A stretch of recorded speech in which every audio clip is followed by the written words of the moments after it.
Guiones y guionistas, capítulo 173. El guión de videojuegos con Albi Ojeda.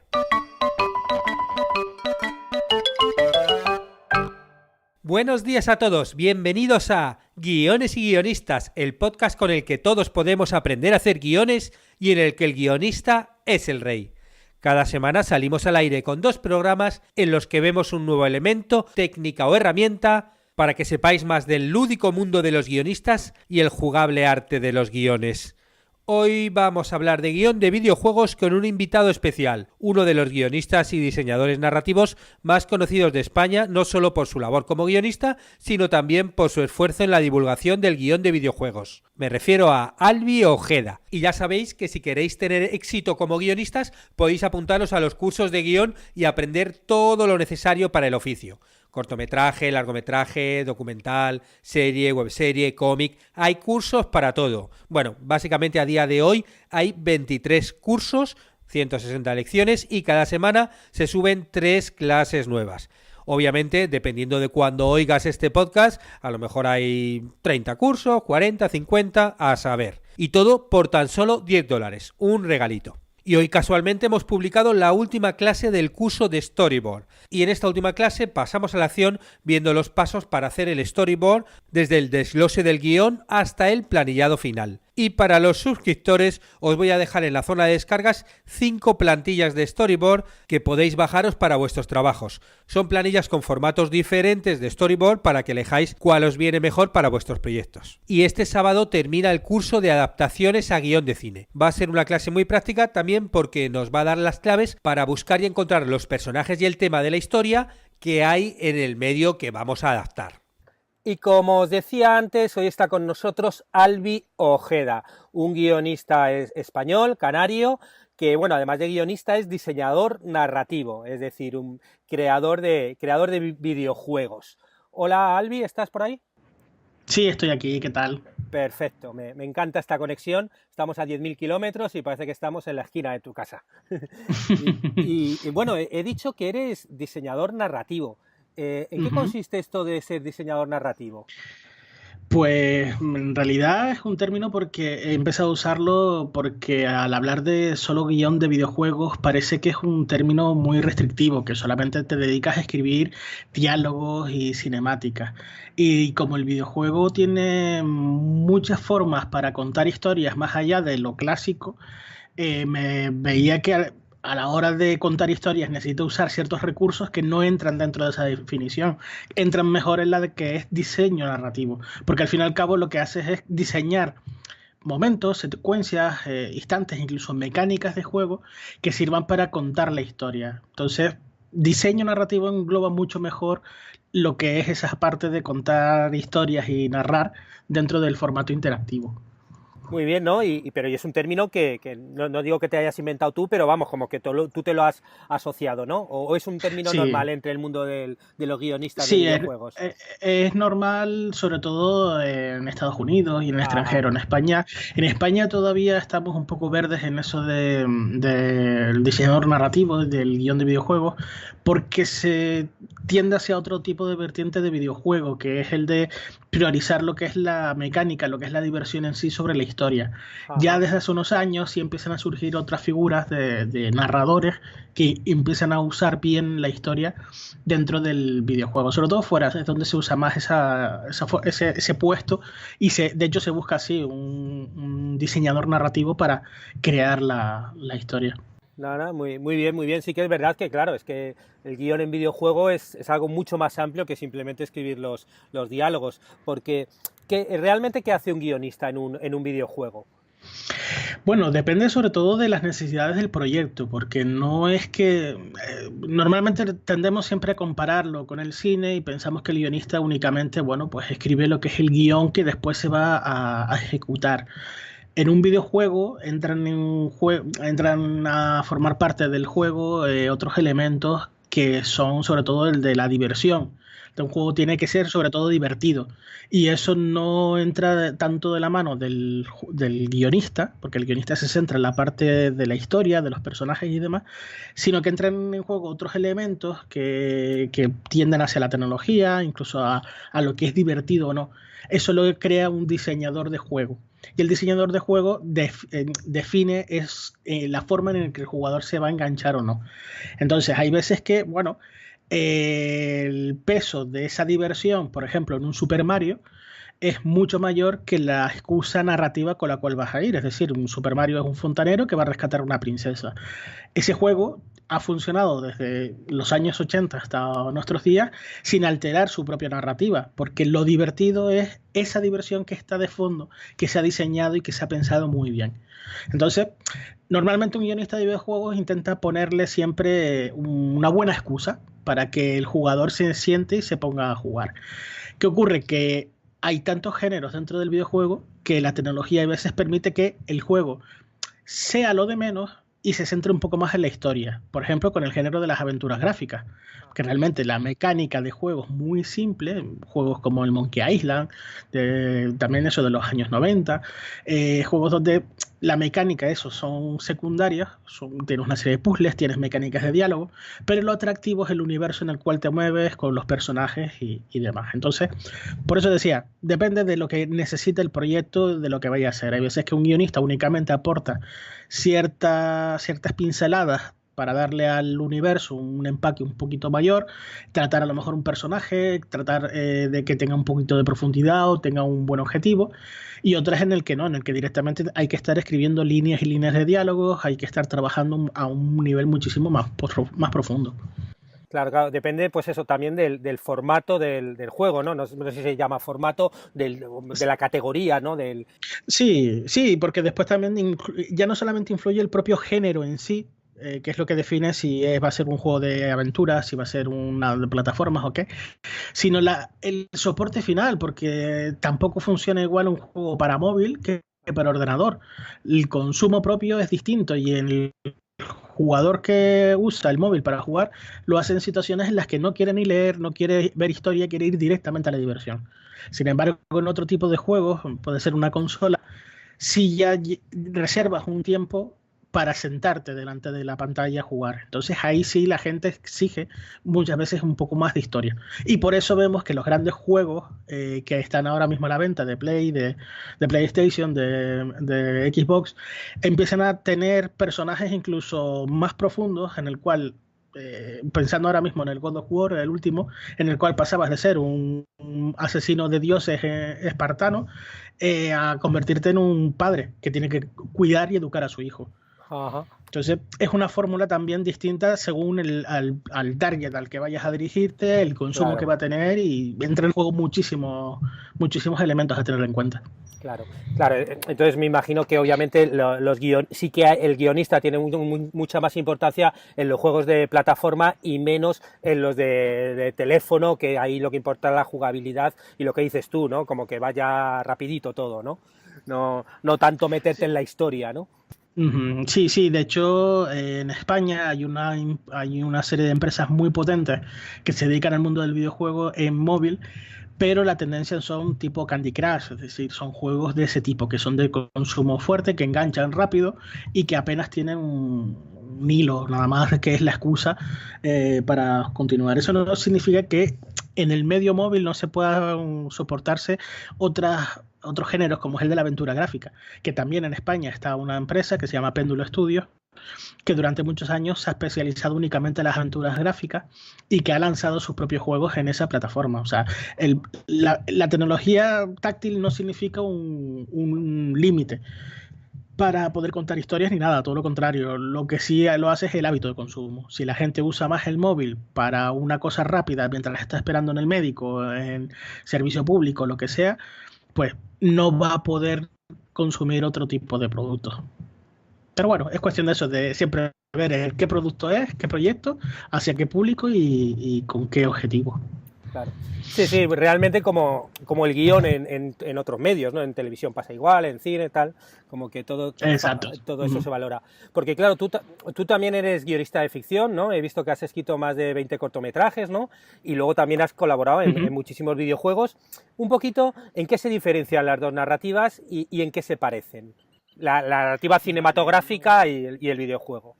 Sí, sí, lo bueno que tiene contar historias en videojuegos es que tenemos a nuestras espaldas toda la historia del cine, de la novela, digamos todo lo que es incluso en la narración oral, tenemos muchísimo de fondo que nos va a ayudar a crear historias. Por ejemplo, crear un personaje no se diferencia en nada de lo que puede ser cine o televisión. Si nosotros seguimos teniendo las necesidades de darle un trasfondo psicológico, de darle una profundidad al personaje, marcarle un objetivo, poner un antagonista, o sea, tenemos todo eso ya de adelanto. ¿Dónde está la gran diferencia? Principalmente en el que mientras en el resto de disciplinas artísticas el que consume el producto es espectador, simplemente recibe la historia, en un videojuego lo que se espera es que sea el protagonista, sea él quien toma las decisiones.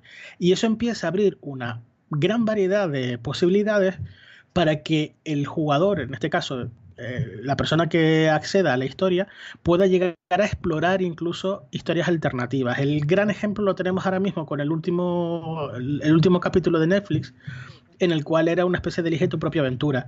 Eso es un tipo de narrativa que es una narrativa interactiva, que es la hipertextual, se llama, en el cual el usuario es el que decide explorar y tomar decisiones a la hora de navegar por la historia.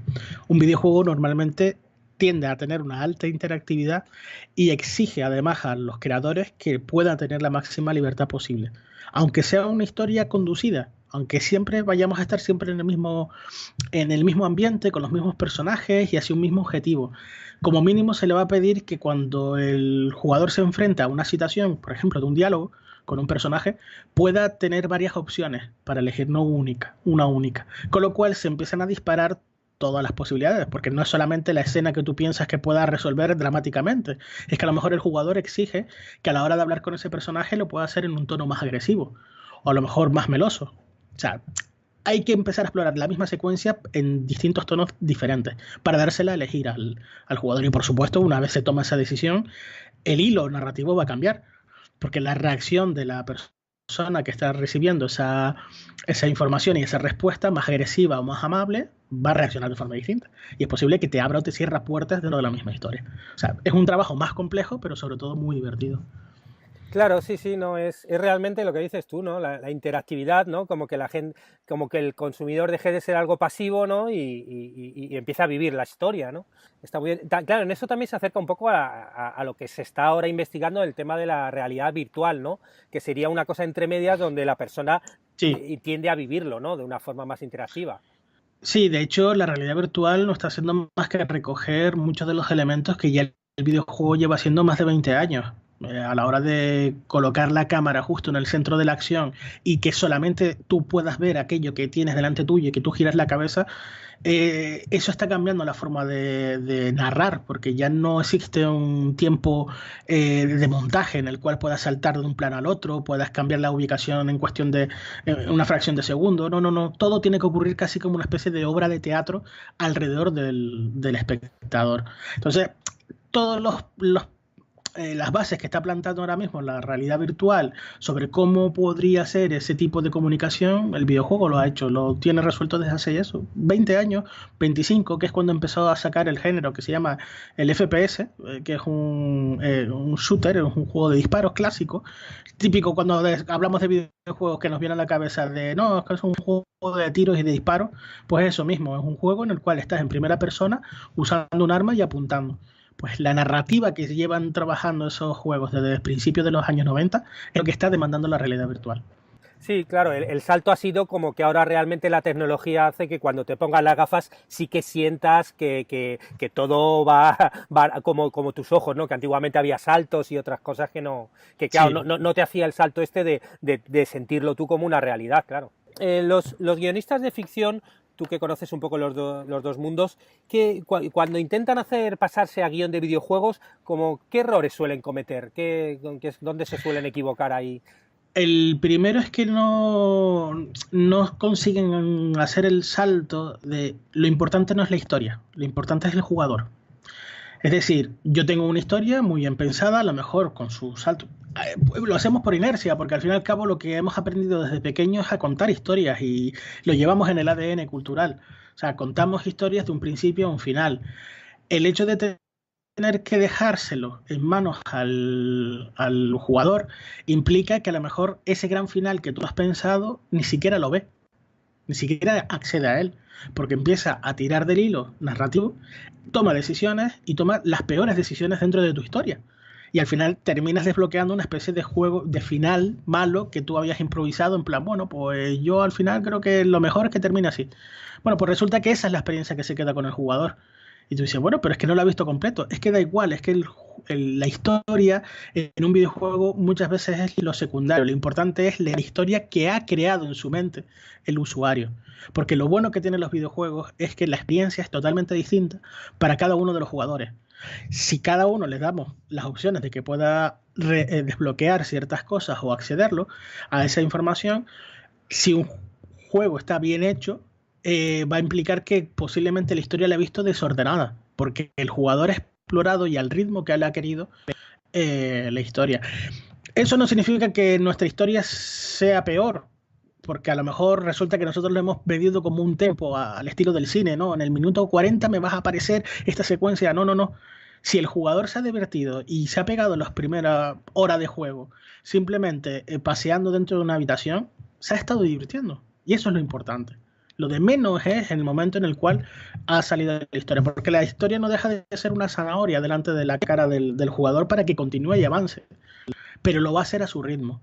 Ese es el gran problema que veo yo mental que pueda ser el salto del narrador lineal de toda vida al interactivo, en el cual tiene que estar a las órdenes de lo que puede querer el jugador. Y además tenemos que empezar a entrar en que jugadores hay muchos tipos. Tenemos varios tipos que consumen el juego de formas diferentes. Y habrá uno de ellos que posiblemente ni siquiera quiera enterarse de la historia, que en cuanto los personajes están hablando va a ignorarlos y se va a pegar tiros. Hay que contar la historia pensando también en ese jugador. Sí, sí, es un poco, a mí me recuerda, ¿no?, cuando trabajaba en algún reality show en televisión, como crear las condiciones para que ellos jueguen, ¿no? Como que el guionista, no, en lugar de decir tienes que hacer esto, esto y esto, es, bueno, vas creando como un laboratorio, una serie de elementos y una serie de cosas para que la persona viva dentro y lo juegue cada uno a su forma, ¿no?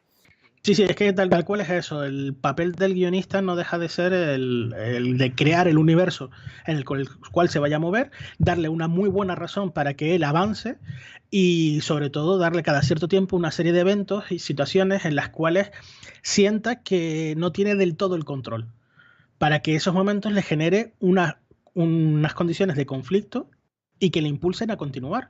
Es decir, que se encuentre de repente una traición o un enemigo mucho más tocho y que diga, vale, pues es que ahora necesito un arma mejor. ¿Dónde está ese arma? Bueno, pues ese arma está en tal sitio. ¿Por qué es importante ese arma? ¿Por qué es necesario? Bueno, pues todo eso es lo que sí que hace el guionista. Pero ya el viaje que hace el jugador hasta conseguir ese arma lo tiene que quedar en manos del propio usuario. Claro. Y me imagino por lo que dices que es fundamental, mientras se está haciendo el videojuego, el testeo, ¿no? El probar el videojuego para ver todo ese tipo de opciones que puedes encontrar, ¿no? Sí, claro, es una de las cosas fundamentales también, testear las aplicaciones. Esto no es como editar un vídeo donde tú ya ves el resultado final. Aquí no, aquí de hecho, aunque tengas a todo el equipo trabajando y probando distintas combinaciones, es posible que se haya quedado pasado por alto una muy, muy gorda y además un error muy importante.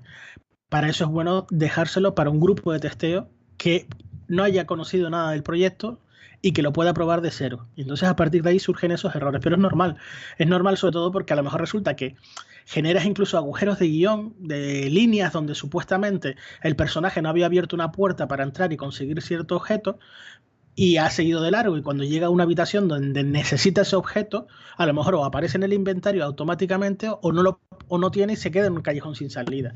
O sea, son problemas porque se multiplican muchísimo más las opciones que hay y sobre todo los agujeros de guión. O sea, es muy fácil que el diálogo entre personajes de repente hagan referencias a cosas que el jugador no ha visto y se va a perder. Claro, claro, claro. Sí, sí, se multiplican las opciones. Sí, no, es súper complejo, ¿no? A mí me parece muy, muy, muy interesante. Por ejemplo, ¿qué les dirías tú a si hay aquí gente escuchando este podcast, guionistas, que estén pensando pasarse al guión de videojuegos o que quieren ser guionistas de videojuegos? ¿Qué caminos tendrían que seguir? Vale, el principal yo les diría que no tuviesen miedo de que no sepan nada de programación, ni de dibujo, ni nada, porque es lo típico. Dices, para hacer un videojuego, vale, hace falta programación. Sí, hace falta, pero no tienes que aprender programación.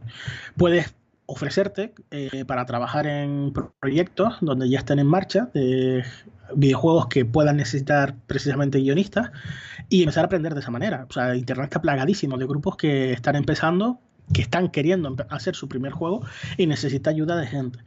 Entonces, que prueben la experiencia porque al final, también como en cine, termina dirigiendo actores con los cuales te llevas bien, tienes un equipo técnico con el cual encajas bien y tiene una visión semejante a tu estilo y al final así es como puedes llegar, montarte un pequeño equipo, empiezas con cortometrajes y si tienes suerte terminas haciendo incluso largos. Pues con el videojuego ocurre lo mismo. Primero, tener la experiencia de probar en un proyecto con gente, crear un pequeño grupo de gente que esté interesado, que tenga una misma visión, y a partir de ahí empezar a crear, que crear un videojuego es más fácil de lo que uno piensa. Crear un buen videojuego que triunfe es muy complicado, pero al menos crear un juego es fácil. O sea, es más sencillo porque hay muchísimas herramientas gratuitas y que permiten empezar a experimentar a la hora de contar historias. O sea, básicamente que pierdan el miedo y que empiecen a dar los primeros pasos. Que así es como mejor se aprende precisamente a crear videojuegos. Creando videojuegos, analizando juegos, jugando mucho y viendo qué es lo que ha funcionado y lo que no. Porque lo bueno, eso es lo maravilloso de la narrativa en el videojuego, es que estamos en el equivalente a la época de Méliès en el cine. Estamos todavía experimentando, estamos descubriendo y hay cosas que, bueno, en principio parece que funcionan, pero nadie está sentando cátedra. O sea, tenemos todavía mucho que experimentar por delante y eso es lo hermoso realmente de esto. Claro, me imagino que vivir de ser guionista de videojuego tiene que ser difícil. ¿En qué países hay gente que vive de guionista de videojuegos? No sé si en España hay gente que vive solo de eso. Viviendo solo de eso, yo lo dudo, porque en España tenemos una industria bastante débil en cuestión de videojuegos. Hay grupos, hay empresas, hay gente que se está dedicando, evidentemente. Incluso yo trabajo para empresas ofreciendo los servicios. Pero no vivo exclusivamente de hacer eso porque los proyectos, a lo mejor estamos hablando que un estudio puede tardar a lo largo de un año, si es un proyecto más o menos grande, año, 2 años en sacar un videojuego. Y cuando necesitan un guionista es en un periodo determinado. Hasta que ese proyecto no se entrega, no se termina, no se ve si da beneficios y arranca otro, pues va a tardar tiempo en volverte otra vez a llamar. O trabajar en nómina con una empresa, eso sí que en España es impensable, porque no hay ninguna empresa asentada que necesite un guionista trabajando las 24 horas. En Estados Unidos, en Francia, en Inglaterra, allí sí. Allí ya hay incluso equipos de guionistas que están trabajando en proyectos muy, muy grandes, porque estamos hablando que son miles y miles y miles de líneas de diálogo que hay que escribir, reescribir, volver otra vez a formar. O sea, hay muchos juegos que sí que tienen mucho peso y tienen a esos equipos de guionistas. El mejor consejo, bueno, pues primero, intentar sacar su propio proyecto, porque al fin y al cabo, si tú sacas tu propio juego, consigues incluso coordinar a la gente, pero si es alguien que tiene experiencia en cine y que ha trabajado haciendo cortometrajes y demás, va a tener experiencia coordinando al equipo, y eso es algo que también se valora mucho en la industria, la función de productor. Si alguien es capaz de sacar su propio proyecto y puede ponerlo a la venta, no hay ninguna necesidad tampoco de depender de trabajar en una empresa grande.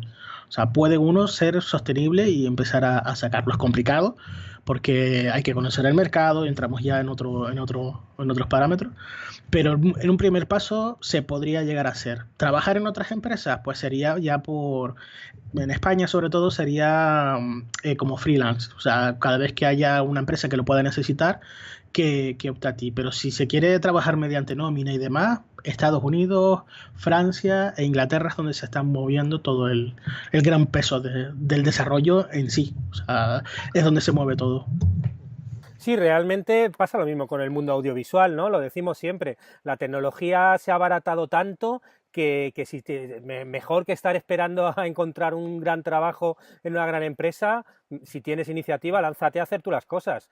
Y ahora, Claro. y gracias a Internet, bueno, lo que pasa es que claro, hay que trabajarlo, hay que conectar con gente, pero gracias a Internet puedes encontrar un producto que lo puedes llegar, bueno, incluso lo puedes, para teléfonos, ¿no? Lo puedes llevar a la Ujú. Play Store o cualquier sitio y puedes llegar a, claro, no es fácil, pero existe la posibilidad, vamos. Claro, de hecho, para mí existen más posibilidades de poder vender un producto pequeñito de guerrilla de esta manera, juntándose con tres personas. En plan, yo me encargo de la historia, un programador que lo prepare y un artista que le dé la parte visual. Y tener un videojuego, pues, por mucho menos de lo que cuesta crear un cortometraje profesional. Y de hecho, una vez tienes ese producto, tienes más posibilidades de venderla, incluso creándote tu propia página web y poniéndola ahí. O sea, a diferencia de, por ejemplo, teniendo un cortometraje, no vas a ganar dinero. O sea, solamente es una muestra de tu trabajo. Y ya teniendo una película, ya es complicado llegar a eso. Y si ya te haces la película de forma independiente, moverte por festivales esperando que te lo compre, o sea, es muchísimo esfuerzo para el poco dinero que no sabes si quiere que puedes ganar. En esto, pues a lo mejor estamos hablando que por entre 3 y 6 meses de trabajo puedes hacer un pequeño juego que puedas colgar en una store o ponerla a la venta en tu propia página web. El gasto que te va a implicar crear ese proyecto se puede amortizar muy, muy rápidamente. Y eso es lo bueno que tiene la democratización de la tecnología en el término del videojuego. Para mí, mayor ventaja que la del cine. Sí, sí, no, y es verdad, porque realmente mercado, por ejemplo, como dices tú, de ver cortometrajes no hay a nivel económico que la gente pague por Uh -huh. verlo. Y sin embargo, el videojuego, bueno, el mercado del videojuego mueve más dinero ahora, ¿no? Que el cine de Hollywood, ¿no? Lo que es Sí, toda la industria, ¿no? sí, sí, sí.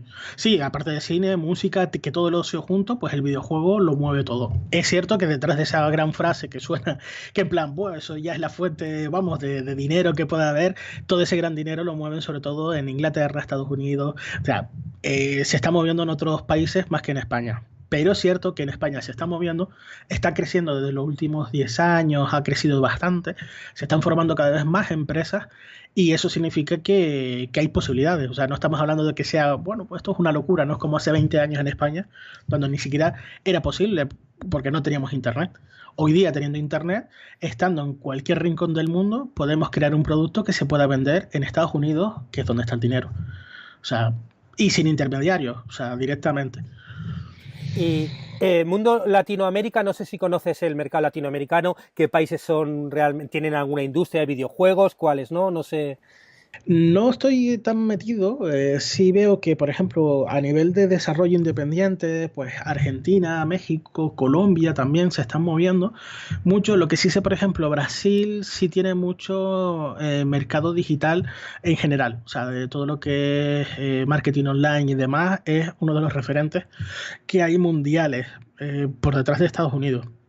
Creo que está el segundo directamente. Pero a nivel de videojuegos no sé cómo está, no me he movido tanto, la verdad. Luego, si hablamos de productos de videojuegos, ¿qué videojuegos así actuales tienen como mejores historias, ¿no? O sea, de estos que se nota que hay un guionista detrás, ¿no? No sé si puedes recomendar Sí. alguno. Sí, a ver, ahí normalmente distinguimos varios niveles según el presupuesto que tengan de cosas como en el cine, realmente.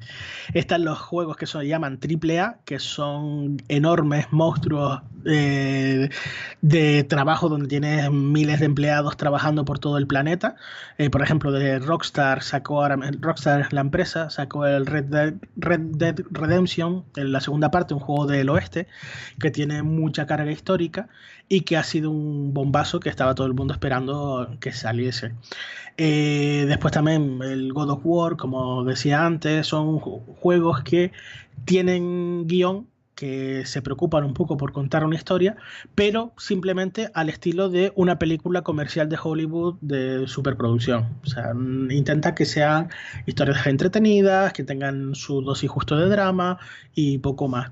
Sin embargo, hay otro sector del desarrollo del videojuego que es el independiente. De nuevo, son estudios muy pequeños, apenas sin presupuesto, que la única forma que tienen de destacar es ofreciendo cosas mucho más experimentales. Por ejemplo, está el juego That Dragon Cancer, que lo desarrollaron una pareja hablando del proceso de cáncer que sufrió su hijo. Entonces es un tema muy duro, llevado hacia videojuegos y que directamente sirve para contar su historia personal. Eso es muy difícil, que lo haga una empresa muy grande. Sin embargo, lo hace un estudio pequeñito y ha ganado premios por todo el planeta. Después también hay otro que han sacado hace poco como experimento que se llama Bury Me, My Love, que es sobre la comunicación que mantiene un marido con su esposa, que la esposa está huyendo como refugiada del país, un país tipo árabe y demás, en el que no sabes lo que le está ocurriendo solamente a través de esos mensajes, de las fotos que te envía y demás. Y entonces es una forma de poner al jugador en la piel de un refugiado. Son ese tipo de experimentos donde sí tienes una narrativa un poquito más madura.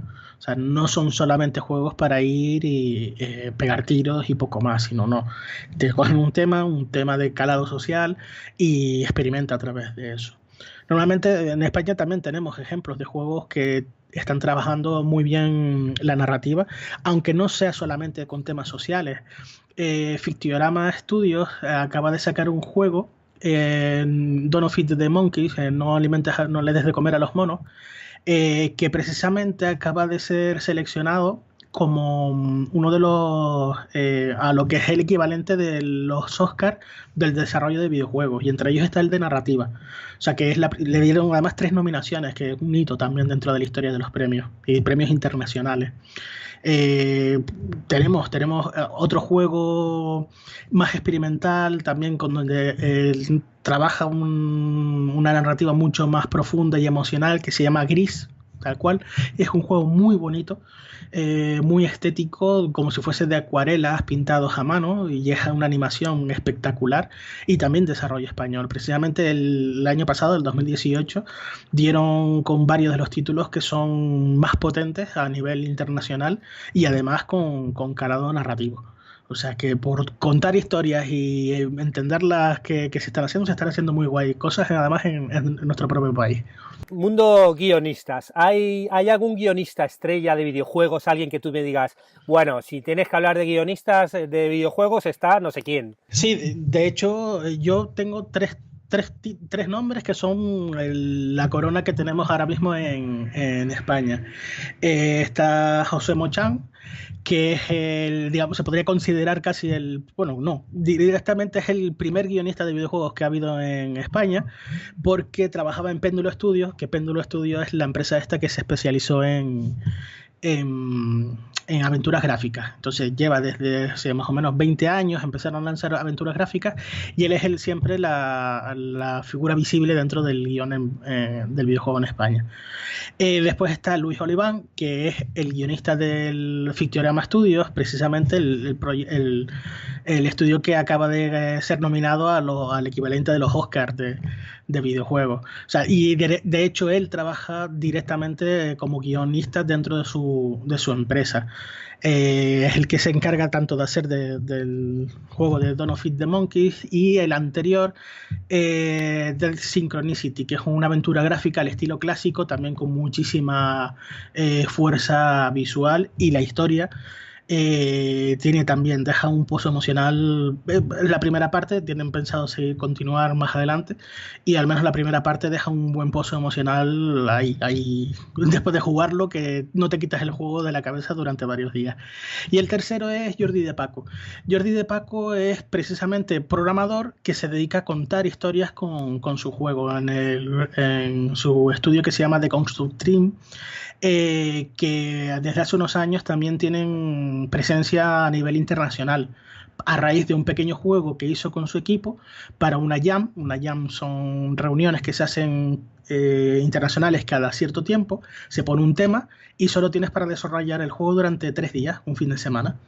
Pues su equipo quedó entre los, creo que fue en el puesto número 20, y estoy hablando de que es un concurso donde se presenta, de todos los países se presentan siempre equipos.